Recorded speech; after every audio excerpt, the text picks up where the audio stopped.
And if you have a 58% stake do sa Whirlwind Corporation, which owns the real estate property, kung titingnan natin 58%, so kung for example, gawin na lang natin 2 billion yon, so meron ka ng more than 1 billion.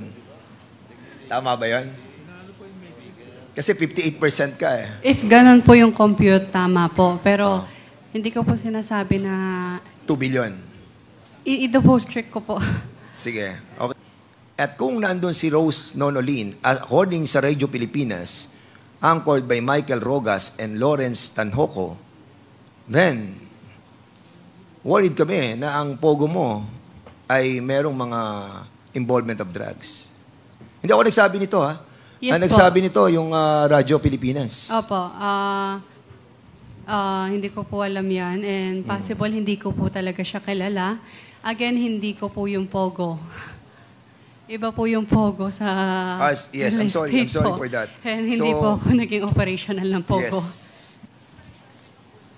So, sino mga nare-remember mo that you issued check na mga kilalang personalidad? Wala po. Wala ka Sa na-issuehan? pagkakaalala. Wala po. Sa pagkakaalala mo. So, may nakakalimutan ka pa? Hindi po. I mean, sa pagkakaalala ko po, wala po. You're under oath. Yes po. Kaya nga po, sa pagkakaalala ko po, Sa wala po. pagkakaalala mo. Opo. Alam mo, magandang sagot yan eh. Kasi kapag na-corner ka naman, sasabihin mo, ay, naku, nakalimutan ko kasi yun. Di ba? Hindi po. Di ba? Ang alam ko po, wala po. Wala kang naaalala na politiko, senador, gobernador, mayor, congressman? Wala po. Wala po. Wala. Wala po. Okay, cash. Yung binigay mong cash. Saan po? Sa mga tao sa likod ng Pogo. Connected sa Pogo po. Oo, yes. Again, Mr. Chair, Wala din. hindi po ako Ang nagbibigay. operational ng Pogo. Okay, so, we're trying to make it sure, no? Kasi, ha? Ayan, sabi ni Chairman Ako, talaga, ha? Ipatanong ko po sa tao ko. Hindi ka natatakot? Hindi ka natatakot makulong? So, in other words, you will not be you will not be cooperating anymore by naming names. Yun lang naman hinihingi namin sa'yo kasi mga pangalan Wala po akong may bibigay na pangalan, Mr. Chair.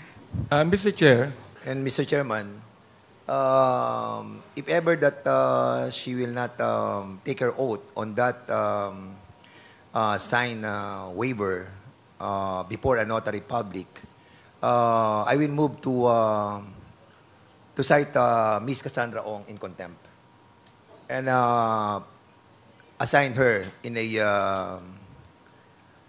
Mandaluyong correctional. At for the that matter, appropriate Mr. time, Chairman. Congressman Fernandez, at Yes, the appropriate time, Mr.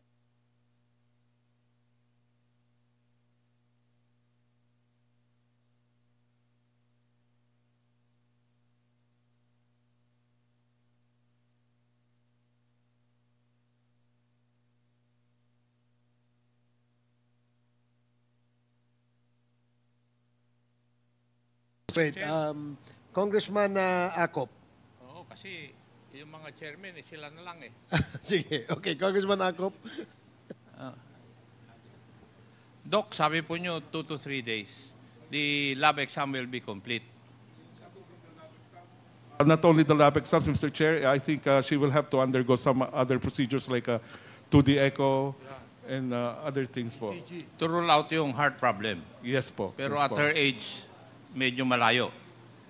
We cannot definitely say that, but I will be more comfortable with her having at least a 2D echo cardiogram. Kasi 2D napansin ko echocardiogram. nung tinatanong naman siya ni Kong Johnny Pimentel, ni Dan Fernandez, nakangiti pa eh. Di ba? Eh, kitang-kita ko naman nandyan siya eh. Pero nung si Congressman Nabante, nakasimangot na. Hindi. I'm sorry, sir. I Tapos wasn't- bumalik kay Dan Fernandez, nung sinabi niya na ikukulong sa Correctional Institute for Women, biglang nagbago. Eh, yun na napanood ko kanina. So, Yes, sir. pwede ba sa takot o sa stress yung Yeah, of ganyan? course, sir. Stress will have a big factor in all these things. So she's having all this stress and Tapos, hindi pa kumakain, hindi kagaya ni Madam Baterna. Kaya tingnan nyo si Madam Baterna kasi nakalabas. Okay na, mataba na. Pero itong isa kanina, haggard na haggard eh. Di ba? Yes, sir. Yes. Kaya nakita ko talaga. But to correct that, sir, she's not actually fasting.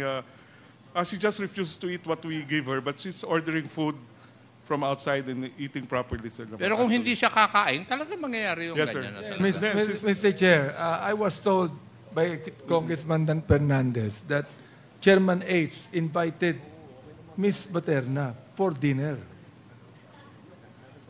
Eh, matagal ko nang alam yun. Na, Kwan? Di ba, Madam Baterna? Di ba? Kita kayo ni Kwan, sa opisina niya. Oh, ikaw talaga. Mr. Chair, Thank you, Mr. kidding Chair. aside. Kidding aside, Mr. Chair. May Yes, I? Congressman Abante, and then Congresswoman Jinky Luistro, and then Congresswoman Garin. I just would like to make a manifestation.